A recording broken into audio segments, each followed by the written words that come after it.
এই মুহূর্তে সব থেকে বড় খবর, আর এই মুহূর্তে উপস্থিত রয়েছি মুর্শিদাবাদ বেলডাঙ্গাতে। ঠিক যে জায়গাতে 6 ডিসেম্বর ভরতপুরের তৃণমূল বিধায়ক হুমায়ুন কবির এই জায়গাতে বাবরি মসজিদের শিলান্যাস করেছিলেন, সেই জায়গাতে আমরা উপস্থিত রয়েছি। আপনারা জানেন এই বাবরি মসজিদ যাতে হুমায়ুন কবির না করতে পারে, এক শ্রেণীর মুসলিম সম্প্রদায়ের মানুষ বারবার কলকাতা হাইকোর্টে হুমায়ুন কবিরের বিরুদ্ধে জনস্বার্থে মামলা করছে। হ্যাঁ, এবং আজকে কলকাতা হাইকোর্টের মহামান্য বিচারপতি তিনি জানিয়ে দিলেন যে বাবরি মসজিদ নিয়ে আর কোনো রকমের কলকাতা হাইকোর্টে মামলা করা যাবে না। আজ মুর্শিদাবাদ বেলডাঙ্গার যারা সাধারণ মানুষ রয়েছে তাদের কাছে আজকে একটি নতুন ঐতিহাসিক দিন হয়ে উঠল।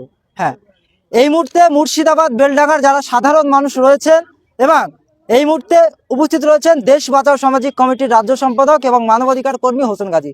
এলাকাবাসীরা কি বলছেন এবং হোসেন গাজী মহাশয় তিনি কি বলছেন, তার কি বক্তব্য শোনাবো আপনাদের। পরিসংখ্যার বিষয়টি যখন ভরতপুরের বিধায়ক হুমায়ুন কবির সাহেব তিনি প্রকাশ করেন, সে সময় বহু উগ্রপন্থা মানুষেরা, ইভেন আমাদের মুসলমানদের মধ্যে একটা শ্রেণীর নামধারী মুসলমান মুনাফেক, তারাও পর্যন্ত রাস্তায় নেমে নানান রকম সোশ্যাল মিডিয়ার কাছে, ডিজিটাল মিডিয়ার কাছে অপপ্রচার শুরু করেছিল। ঠিক তথাকথিত সেই সময় একমাত্র আমি হোসেন গাজী মানবাধিকার কর্মী হিসাবে প্রথমেই আমি সোচ্চার হয়ে বলেছিলাম, হুমায়ুন কবির সাহেব যে কথাটি করছে, আমি কলকাতা থেকে সর্বশক্তি নিয়ে তানার পাশে আছি, তানার সাথে আছি, সর্বশক্তি নিয়ে আমি তার পাশে থাকবো। কারণ আমার দেশের সংবিধান আমার রাইট দিয়েছে, আমার মসজিদ কেমন হবে, আমার মাদ্রাসা কেমন হবে, আমার কমিউনিটি কেমন চলবে, সেই অথরিটি রাইটটা আমরা মুসলমান লড়াই করে, যুদ্ধ করে, টন টন রক্ত দিয়ে তবে দেশ স্বাধীন করেছি। সেই দেশের সংবিধান আমার অধিকার দিয়েছে, কোনো এমএলএমপি নয়, কোনো সরকার দিতে পারে না, আর রাজ্যপাল সেও দিতে পারে না। সে সাংবিধানিক জায়গায় বসে আছে। মনে রাখতে হবে, রাজ্যপাল যেটা খায় সেটা নরেন্দ্র মোদীর বাবার টাকা নয়, আমাদের ট্যাক্সের টাকায় তাদের খাওয়া হয়। মনে রাখতে হবে, যে সমস্ত আমলারা বড় বড় কথা বলছে তারা তার বাপের টাকা খায় না, আমাদের রোজগারের টাকায়, আমাদের ট্যাক্সের টাকায় তাদের খাওয়া হয়। অর্থাৎ তারা আইন বুঝবে না, সংবিধান বুঝবে না, যার তার নাম বলে দেবে, এই জিনিস মেনে নেওয়া যায় না। এইবার কিছু মানুষ যারা নামদারি বলছেন, মহামান্য রাজ্যপাল তিনি কি করলেন, সর্বপ্রথমে বলছেন আমি মুখ্যমন্ত্রীকে অ্যারেস্টের অনুমতি দিচ্ছি। কে হরিদাস পাল তুমি, তোমার কে অধিকার দিয়েছে? আমরা সেই সময় প্রথমে আমি প্রতিবাদ করেছিলাম, আপনারা সোশ্যাল মিডিয়ার মধ্যে দেখেছিলেন, সে সময় সোচ্চার হয়েছিলাম আমি। আমার বিভিন্নভাবে পুলিশের পক্ষ থেকে আমাকে আটকানোর চেষ্টা করেছে, আটকাতে পারিনি। বিভিন্ন রকম কল করে বললেন আপনি থানায় এসে দেখা করলেন না, থানায় গিয়ে আমি দেখা করবো মানে? পুলিশের চাকর আমরা নয়, আমাদের চাকর পুলিশ। কারণ আমাদের ট্যাক্সের টাকায় তাদের খাওয়া হয়। অশান্তকে শান্ত করার জন্য পুলিশ। মাননীয় হুমায়ুন কবির সাহেব তিনি যে পদ্ধতি নিয়েছেন, যে সিদ্ধান্ত নিয়েছেন, সেই সিদ্ধান্তকে আমি হোসেন গাজী দেশ বাঁচাও সামাজিক কমিটির রাজ্য সম্পাদক এবং মানবাধিকার সংগঠনের পশ্চিমবঙ্গের রাজ্যের কোঅর্ডিনেটর হিসাবে আমি সমর্থন জানিয়েছি এবং শুরু থেকে আমি তার সঙ্গে ছিলাম, এসেছি এবং শিলান্যাসের দিনের আগের দিন চলে এসেছিলাম।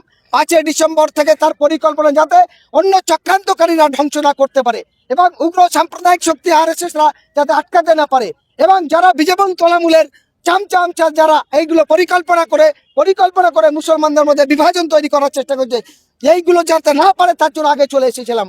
আজও বললাম তাই। হুমায়ুন কবির সাহেব নতুন একটা পলিটিক্যাল পার্টি করছে, কেউ কেউ বলছে বাবরি মসজিদের নাম করে পার্টি করছে, কেউ কেউ বলছে নানান রকম আবার দল করছে। ভাই জানতে হবে আমার দেশের সংবিধানের নিয়ম, রাজনীতি করা আমার ব্যক্তিগত স্বাধীনতা, কিন্তু ক্ষমতাসীন এবং প্রধান বিরোধী দল যারা দিল্লিতে মোদি আর রাজ্যেতে দিদি, তারা কি করছে, হমকে চমকে ধমকে মানুষের গণতন্ত্রকে রোধ করার চেষ্টা করছে। স্বাধীন দেশের জনগণ পরাধীন হয়ে থাকতে চাই না, স্বাধীনভাবে মাথা উঁচু করে লড়তে চাই। আজকের এই বাবরি মসজিদের শিলান্যাস এখানে হচ্ছে, এখানে দাঁড়িয়ে বাংলার যে সমস্ত মুসলমান বিভিন্ন বিচ্ছিন্নভাবে কথা বলছে আমি দেখেছি, আমি নাম করতে চাই না, সেই মুসলমানদের উদ্দেশ্যে বলতে চাই, আমার কোরআনের বাণীতে একটা কথা আমরা বলি, দিনে 5 বার আজান দেয়, সেই আজানের একটা ডাক আছে, আশহাদু আল্লা ইলাহা ইল্লাল্লাহ। এটার মানে কি? এটার মানে হলো এক আল্লাহ ছাড়া দ্বিতীয় কোনো মাবুদ নেই। আমি যদি মাথা নত করি, আমার আল্লাহর কাছে মাথা নত করব, এই কাফের মুনাফিক ধোঁকাবাজ ওই বিজেপি তৃণমূলের নেতাদের কাছে নয়। আর মনে রাখতে হবে, আর যে সমস্ত মুনাফিকরা বিভিন্ন কথা বলছে তাদের জন্য নয়। হুমায়ুন কবির সাহেব শুধু মসজিদ নয়, তার সঙ্গে বলেছেন এখানে হসপিটাল হবে এবং এখানে ইউনিভার্সিটি হবে, উন্নত মানের জায়গা তৈরি হবে। ফলে আমি রাজনীতি করি বলে আমি মসজিদ করতে পারবো না, আবার আমি নামাজ পড়ছি, আমি মসজিদ করছি বলে আমি রাজনীতি করতে পারবো না। সংবিধানে এমন কথা লেখা নেই। এটা মানুষের গণতান্ত্রিক অধিকার, সে কেমন নামাজ পড়বে, কি খাবে, কিরকম চলবে, কোন দল করবে, এটা তার গণতান্ত্রিক অধিকার। অর্থাৎ এটাকে যারা বিষ ঢালার চেষ্টা করছে সেই বিষ ঢালাকে বন্ধ করতে হবে। শুধু এইটুকু আপনাদের কাছে বলতে পারি, গোটা দেশ জুড়ে ঘুরে আমরা সারা ভারতবর্ষে ঘোরার পর আমরা যতটুকু অভিজ্ঞতা সঞ্চয় করেছি, ভারতবর্ষের ইন্দিরা গান্ধী 4 বার রাজনীতি পাল্টেছে। ভারতবর্ষের প্রধানমন্ত্রী আইকে গুজরাল 2 বার দল চেঞ্জ করেছে। ডক্টর মনমোহন সিং 3 বার দল চেঞ্জ করেছে। ভারতবর্ষে পিভি নরসিংহ রাও 3 বার দল চেঞ্জ করেছে। জ্যোতি বসু 3 বার দল চেঞ্জ করেছে। প্রণব মুখার্জি 4 বার দল চেঞ্জ করেছে। ভারতবর্ষের ইতিহাসে মমতা ব্যানার্জি 3 বার দল চেঞ্জ করেছে। 20 বছর বিজেপির সঙ্গে ঘর সংসার করেছে। ইভেন এখনো পর্যন্ত বিজেপির সঙ্গে ঘর সংসার করছে বলেই দিদি আর ভাইপো এখনো বেঁচে আছে, নাহলে তাদের জেলের হাজতে বাস করতে হতো। কারণ কয়েক হাজার কোটি টাকার মালিক কোত্থেকে হয়েছে। টালির বাড়ি থেকে অভিষেকের বাড়িতে 3.5 লক্ষ কোটি টাকার চলমান সিঁড়ি হতে পারে না। মনে রাখতে হবে এগুলো। ফলে তারা কেন এটা দেখছে, তারা বুঝাচ্ছে যে এই মুহূর্তে পশ্চিমবঙ্গ নয়, ভারতবর্ষ নয়, সারা বিশ্বে এই বাবরি মসজিদের এফেক্টটা পড়েছে। তিনি যে হসপিটাল এবং কলেজ করবে বলেছেন, তার মধ্যে গোটা মানুষের মধ্যে মানবতা জেগেছে। শুধু মুসলমান নয়, অনেক দলিত, অনেক হিন্দু, অনেক আদিবাসী, অনেক শিখ, অনেক খ্রিস্টান এই সাহায্যের জন্য হাত বাড়িয়ে দিয়ে এগিয়ে আসতে সাহায্য করতে চেয়েছেন। এবং সারা বিশ্বে জুড়ে হুমায়ুন কবির একটা ব্যান্ড তৈরি হয়েছে। এই কারণেই আমাদের কিছু ক্যান্সারের থেকে ভয়ঙ্করী রোগ হলো হিংসা। আমাদের সমাজের কিছু শ্রেণীর মানুষ আছে যারা হিংসা করে এটাকে তারা আটকানোর চেষ্টা করছে। ফলে সেই কথাটা মনে রাখতে হবে যে তাদের জ্বালা যন্ত্রণাটা কোথায়। তাদের যন্ত্রণাটা এখানে যে আমি কিছু করতে পারছি না, আরেকজন করবে, সেটাকে আমার আটকাতে হবে। মনে রাখতে হবে আমাদের দেশে যখন নবাব সিরাজ দৌলতকে ধরিয়ে দিয়েছিলেন, সেটাও কিন্তু একজন মুসলমান। তাকে বলেছিল টাকার পাহাড় দেব, সোনার মটুক দেব, তোমার রাজ্যের অর্ধেক ভাগ দেব। তারপরে ইংরেজ ব্রিটিশরা বলেছিল, ওরে হে বেঈমান, তুই যদি যার খেয়ে পরে বড় হয়েছিস তাকে যদি ধরে দিস, তাহলে আমাকেও তুই লুভিয়ে আগুনে ফেলে দিবি, তাই তোর মতো কাপুরুষকে বাঁচানো যাবে না। ঠিক তদারবি তাই আমরা যদি তা এবং কুড়ুল দিয়ে একটা কাঠ কাটতে চাই, ওই কাঠের ভিতর দিয়ে গাছের মধ্যে দিয়ে আওয়াজ আছে, ওরে কুড়ুল লোহা, তুই যত ধার হোক তোর শক্তি নেই, তুই আমার কাটবি। মানে আমার একটা স্বদেশী ভাইকে তোকে ব্যবহার করতে হবে। অর্থাৎ ওই কুড়ুল এবং তার বাটটা হয় কি জানেন, সেটা কাঠ। অর্থাৎ মুসলমানকে ভাঙানোর জন্য কিছু মোনাফেক মুসলমানকে সামনে রেখে দেবে, যেমন সিদ্দিকুল্লাহ চৌধুরী আছে, যেমন মমতাজুল আছে, ইত্যাদি এরকম ধরনের অনেক মুসলমান থাকবে। এই কথার পরোয়া করবেন না। আমি আপনাদের মাধ্যমে মুর্শিদাবাদ বাসীর কাছে, গোটা বাংলাবাসীর কাছে একটাই অনুরোধ করতে চাই। আমি ছোট্ট থেকে খুব 2003 সাল থেকে সোশ্যাল ওয়ার্কার হিসাবে, মানবাধিকার কর্মী হিসাবে গোটা ভারতবর্ষের বিভিন্ন প্রান্তে, বিভিন্ন রাজ্যে গিয়েছি। এই যন্ত্রণা সহ্য করতে পারছি না। আজ মুসলমান যারা স্বাধীনতায় অংশগ্রহণ করেছিল, যারা এই স্বাধীনতার টন টন রক্ত দিয়ে এই দেশের হিন্দু মুসলমানের মিলন তিথি করেছিল, আর সেই সংবিধানকে কলঙ্কিত করে রাজনৈতিক স্বার্থ চরিত্র মানুষেরা মুসলমানকে পদদুলি করতে চাইছে। আপনাদের কাছে ছোট্ট একটা বার্তা দিই, কাদেরকে ভোট দিয়ে আমরা জেতাবো, কেন হুমায়ুন কবির দল করবে না, সেই ব্যাখ্যা যদি বলেন, আমি অন ক্যামেরায় আপনাদের বলছি, বিশ্বাস করেছিলাম কংগ্রেসকে, বিশ্বাস করেছিলাম সিপিএমকে, বিশ্বাস করেছিলাম তৃণমূল সরকারকে। কি করেছে আজকের তারা? আজকে সব থেকে বড় কথা, আজ সংখ্যালঘুরা পদদুলি, যারা টন টন চাঁদা দিয়ে, রক্ত দিয়ে, জীবন দিয়ে দেশ স্বাধীনতা ভূমিকা নিয়েছে, আজ তাদের অবস্থা কি? তারা এই দেশের ভিখারি। কর্মস্থান, শিক্ষা, স্বাস্থ্য সমস্ত জায়গায় পিছিয়ে কারা? লাঞ্ছিত, বঞ্চিত, নিপীড়িত কারা? মুসলমানরা। আজ মুসলমানদের পশ্চিমবঙ্গে অসংখ্য এমএলএ আছে, এমপি আছে। আজকে বলা যায় মুর্শিদাবাদে কেন আমার বাপ ঠাকুরদার গোরস্থান, মসজিদ, মাদ্রাসার জায়গা 1 ডিসেম্বর 2025 ডিএম এর নামে হলো? তৃণমূলের মন্ত্রীরা ক্ষমতা থাকলে আমার সামনে এসে বলুক, এ খসড়া দেখা কেন এটা করেছে। জবাব দিতে পারবে? জবাব দিতে পারবে না। আমি দেখলাম মুর্শিদাবাদের একজন মন্ত্রী বেঈমানের মতো কথা বলেছে, ফেসবুকে কাগজ নিয়ে এরকম করে দেখাচ্ছে সাংবাদিকদের। আমি ওকে চ্যালেঞ্জ করলাম, আপনার কপিটা পাঠান, আমি দেখতে চাই আপনার কপিটা সঠিক না কাগজটা ভুয়া দেখাচ্ছেন, দেখান। যদি তাই হয় তাহলে 1 ডিসেম্বর কেন ডিএম এর নামে হলো এটা জবাব দিন। 1 নম্বর খতিয়ানে বাকি মসজিদগুলো, গোরস্থানগুলো কেন রেজিস্ট্রেশন করতে বলছেন, জবাব দিন।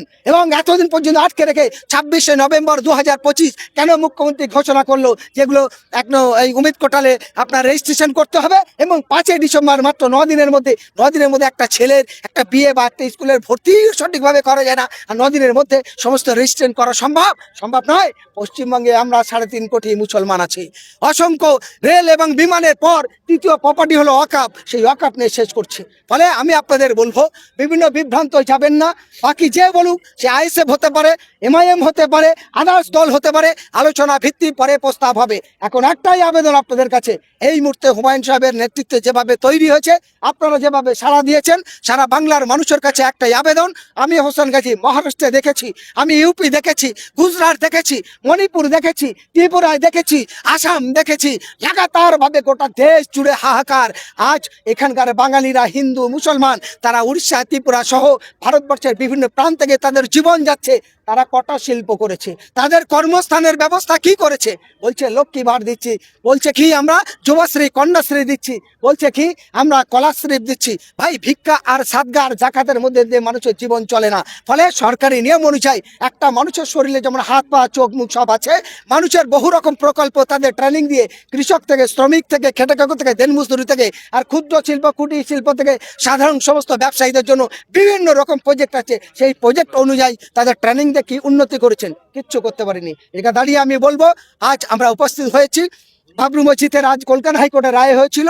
আপনারা জানেন হাবিবুর রহমান কলকাতা হাইকোর্টের সিনিয়র অ্যাডভোকেট, যার বাড়ি এই পলাশী নদিয়া ডিস্ট্রিক্টের, তিনি আমাদেরই বন্ধু, সমস্ত ভাইটাল কেসগুলো তিনি দেখেন এবং বাবরি মসজিদের শুরু তিনিই মুখ করেছেন।